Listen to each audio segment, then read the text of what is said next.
Vous voyez, quand tu prends la bonne direction, la direction de la vérité, de la fraternité, de la transparence, même les ancêtres qui sont dans le sol, là, ils sont d'accord avec toi. Pourquoi? Parce qu'on peut aller payer des motoculteurs et autres, venir poser, et puis ils ne peuvent pas le voir. Mais depuis le chef d'État a décrété le 15 mai, chaque 15 mai, journée des coutumes et traditions dans notre pays. Mais ça fait 2 ans, il pleut. Ça, même les chefs d'État, les chefs traditionnels n'ont versé que des louchers d'eau. Là, ils ont versé des canaries d'eau. C'est ça. Depuis qu'ils sont venus donner des indépendances, il y a combien de jeunes qui meurent que la mer ramène en bordure? Que tous les pays limitrophes au niveau de la mer, regardez combien de jeunes noirs que les autres ramènent morts comme des sachets. Et vous voulez qu'on ferme les yeux. On ne peut pas fermer les yeux. C'est ce qui fait que le Mali, le Burkina et le Niger, à un moment donné, comme un feu des ancêtres gardés soufflé de façon bienveillante, a provoqué des changements dans les 3 pays. Et les 3 chefs d'État rapidement se sont retrouvés, premièrement, le 16 septembre 2023. Et ils ont dit qu'il faudrait qu'on avance. Il faudrait qu'on parte de la même voie. D'où ils ont analysé la charte de l'Itako et ils ont mis en place l'Alliance des États du Sahel. L'Itako en soufflé, qui veut dire indomptable. Donc, ils ont mis l'Alliance des États du Sahel en place. Et au fur et à mesure qu'ils évoluent, le 6 juillet 2024, à Niamey au Niger, ils se retrouvent, ils mettent la Confédération des États du Sahel en place. En signant un traité, en faisant le règlement intérieur, en faisant le communiqué. Et c'est justement dans ce règlement intérieur, dans les documents qui ont été pris, qui indiquent que les 3 chefs d'État, quand ils se retrouvent là, on a le collège des chefs d'État. En dessous du collège des chefs d'État, nous avons le gouvernement confédéral. Et en dessous du gouvernement confédéral, nous avons les sessions parlementaires. Mais maintenant, chaque pays doit mettre en place une commission nationale de la Confédération des États du Sahel et nommer un président et puis 3 vice-présidents. Pourquoi un président et 3 vice-présidents? Parce que justement, les 3 chefs d'État ont tiré la leçon de l'histoire. Parce que si vous tapez sur le portable, vous allez voir qu'en 1959, la Fédération du Mali, dans laquelle il y avait la Haute-Volta, le Bénin, le Sénégal, ça a échoué parce que pour le moment, c'est pas qu'ils n'ont pas travaillé, ils sont partis immédiatement et directement vers une fédération. Or, pour aller vers une fédération, il faut être très sûr que vous avez créé les bases institutionnelles au plan économique, au plan culturel, au plan sécuritaire, au plan politique, pour parler de fédération. Si vous n'êtes pas encore prêt, pour aller directement vers une fédération, il faut commencer par une confédération. En commençant par une confédération, c'est dire chaque pays garde toujours sa souveraineté, mais vous choisissez des piliers fondamentaux sur lesquels les 3 pays sont unanimes. Il faut d'abord travailler, consolider pour avancer. Et ces 3 piliers, d'abord, c'est la défense et la sécurité. Deuxièmement, c'est la diplomatie. Troisièmement, c'est le développement. Et quand ils font tous ces éléments, ils font tous ces rencontres, vous allez voir des gens qui disent non, on parle de l'AES, tout ça là, est-ce que ça avance, où est-ce qu'ils en sont, c'est du théâtre. Mais je leur dis que les chefs d'État, en janvier 2025, se sont retrouvés et les études sont en cours où ils ont décidé de 2 grands projets. D'abord, le premier projet ferroviaire qui doit relier les 3 capitales des 3 pays de l'AES. Et le deuxième grand projet, c'est un projet ferroviaire. Deuxièmement, je les informe que les 3 chefs d'État ont mis en œuvre le passeport de l'espace AES. Ils ont décidé de la mise en œuvre des organes de communication de l'AES, organes papier, radio et télévision. Et comme il faut les moyens, ils ont créé la Banque confédérale des États du Sahel. Ils viennent de décider de la mise en œuvre de la carte biométrique de l'espace AES. Et justement, on ne peut pas parler de panafricanisme, on ne peut pas parler de terre africaine et continuer de créer des barrières pour que les frères africains viennent. Non, le chef de l'État donc a pris une instruction, surtout au cas du Burkina, en attendant, de dire que tous frères africains, où que vous soyez, si vous voulez venir chez vous au Burkina, il n'y a pas de raison de passer par un visa. Donc c'est ça la vraie nationalité. Le problème en face de tout ça, est-ce que c'est fini? Est-ce qu'on va donner attention? Attention. Des pas ont été faits, mais beaucoup reste à faire. Et dans ce beaucoup qui reste à faire, ah, il faudrait qu'on ouvre le. Et le fait que vous retrouvez aujourd'hui au continent, dans cette unité fraternelle africaine, ça veut dire que l'œil est déjà ouvert. Pourquoi j'ai dit qu'il y en a beaucoup à faire? Il y en a beaucoup à faire parce que vous voyez écrit sur tous les toits. La monnaie que le général de Gaulle a créée pour les colonies françaises en 1945, hein, ils ont même mis dans les accords, les 11 accords secrets là, on ne doit pas utiliser une autre monnaie que le franc CFA. Mais justement, quand les chefs d'État sont en train de réfléchir pour voir comment il faut avoir une monnaie, ils sont pressés, ils crient dans tous les cas, ben, vous êtes où? Vous dites, vous allez créer une monnaie. On en est où? Pourquoi ça ne sort pas? En 1958, quand Sékou Touré a exigé, ici et tout de suite, l'indépendance de la Guinée, le général de Gaulle a dit, vous prenez l'indépendance ici et tout de suite. En faisant quoi? En saccageant toute l'administration coloniale guinéenne. Et je salue la mémoire de l'ensemble des professeurs dont les Joseph qui sont pas aujourd'hui en vie, qui ont pris la décision de rejoindre la Guinée et d'enseigner les enfants africains en Guinée de façon bénévole. Donc ça a été fait. D'accord. Mais justement, on va dans le franc. Quand on a décidé de créer le franc guinéen, comme ils avaient la maquette, ils savaient comment ça se faisait, avant même que Sékou Touré ne fasse produire le franc guinéen, la Guinée était déjà bondée de foguer pour pouvoir tuer les colonies. Mais nous, on a les chefs d'État ont cette expérience. Ils savent comment on a souffert dans le temps. Un pays africain a souffert dans le temps.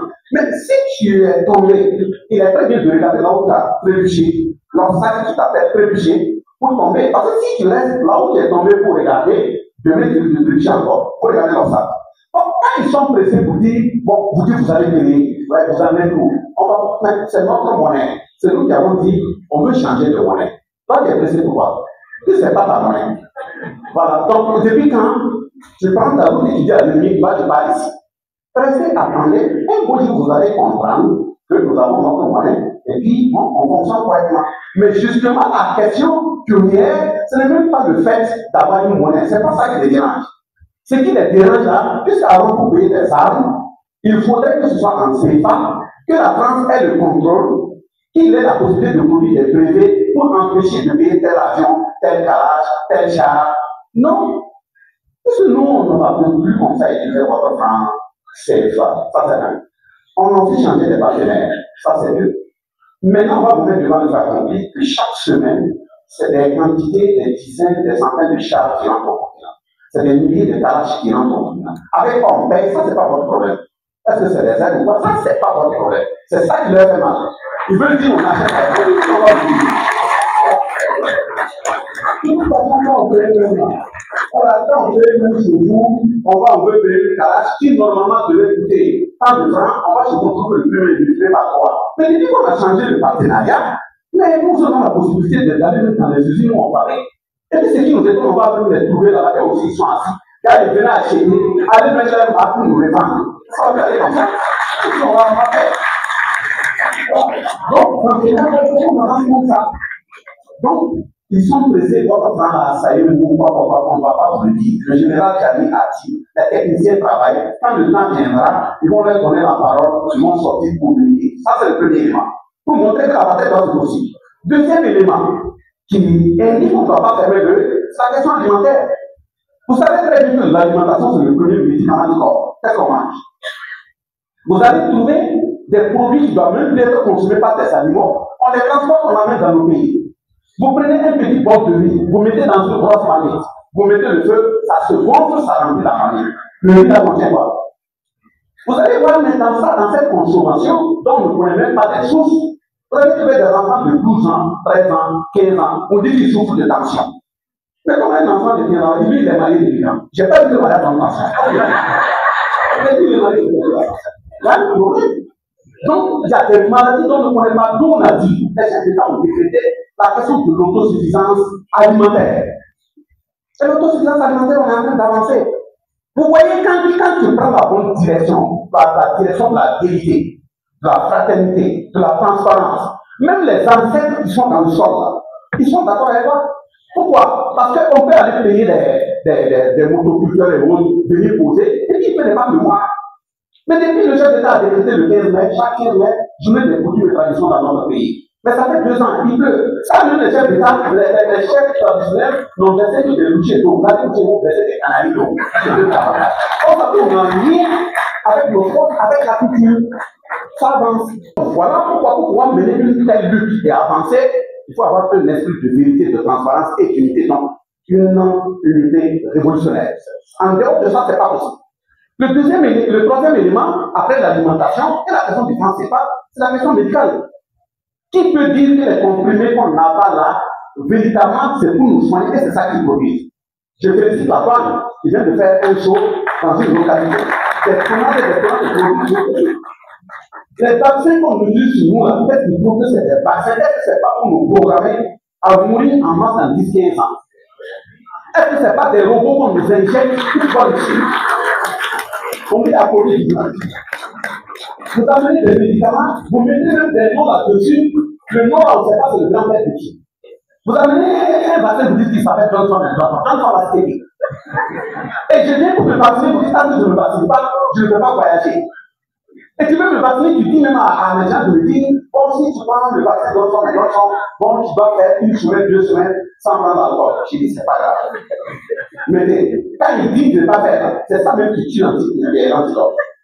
Vous me mettez Johnson & Johnson, je sors de la maison, premier matin, je garde 2 têtes.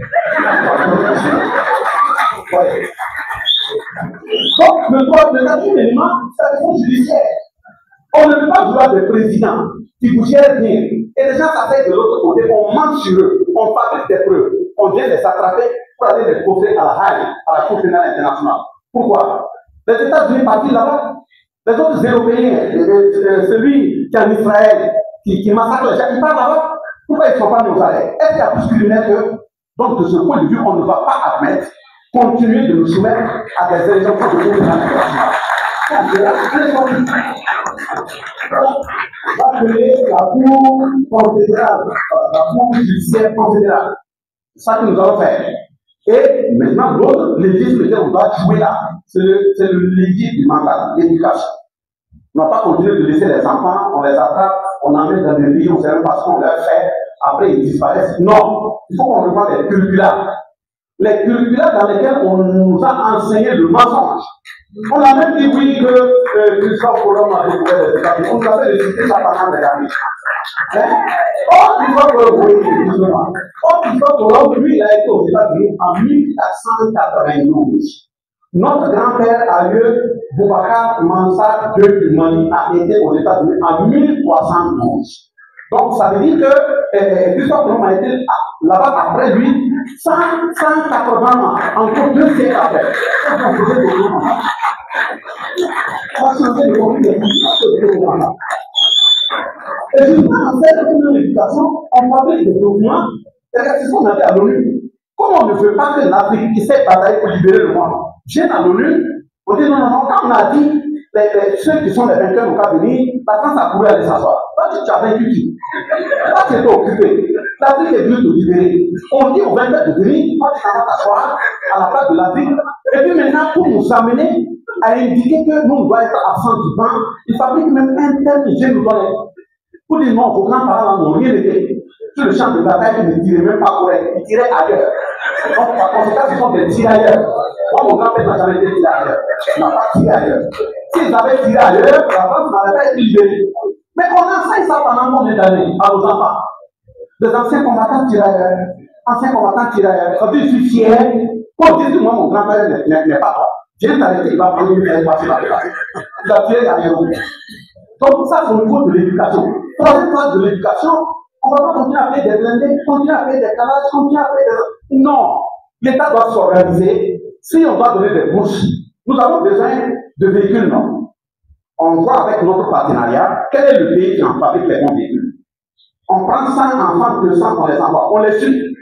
Dès qu'ils finissent là, ils reviennent. On crée un laboratoire, on ne va pas dire où, plein laboratoire. Et puis ils sont à l'intérieur.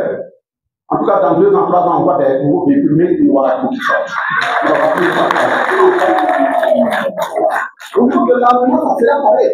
Bon, si, voir un peu comment il faut, voilà, comment il faut fabriquer, pour que même si on fabrique dès la besoin de sport, c'est pas bon, on va continuer, parce que c'était comme ça. Voilà, avec des partenaires qui sont clairs. Maintenant, si on a mis avec un partenaire,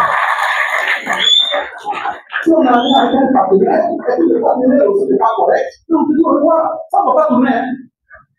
Le partenaire qui est là, il ne veut pas faire ce qu'on a dit là, il doit le voir.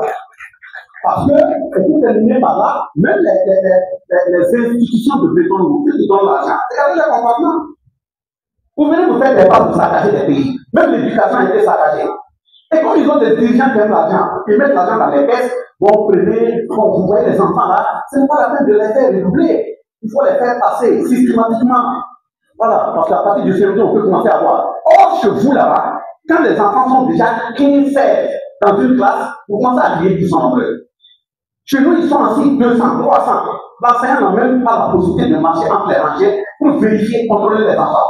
Or, une bonne éducation devait commencer par le fait que moi, je suis enseignant, je connais les enfants par leur nom, et même en plus de leur nom, je connais leurs parents. Pour qu'en cas de difficulté, je les appelle. N'avons-nous pas les moyens pour pouvoir continuer des écoles privées? On a bel et bien les moyens. Tu dis que mon partenaire, tu viens chez moi, c'est moi qui suis dans ma maison. Tu me poses la question si j'ai des difficultés, je dis oui. Tu dis que je dis ma maison est tout ici. Tu viens, tu me donnes un prêt, tu dis bon, prends le prêt, mais ne colle pas ici, pas coller au fond. Ah bon? Donc tu veux me noyer? Moi je prends mon argent, je veux le faire dans les autres, tu dis non, il faut aller. Voilà pourquoi nous disons, on ne va pas chasser un partenaire financier. Si tu amènes ton argent, c'est pas que on ne va pas appeler. Voilà là où on part. Si tu donnes ton argent, on part ici. Si tu ne donnes pas aussi, on part ici. Si tu ne veux pas, retourne. Pas appeler. Donc s'il y a des enfants de l'extrémisme mondial, écoutez ta vie. De toute façon, même s'ils ne sont pas dans ça, dans l'important des enfants. Si vous envoyez vos prêts, ce sont nos projets de développement. C'est là où nous va aller.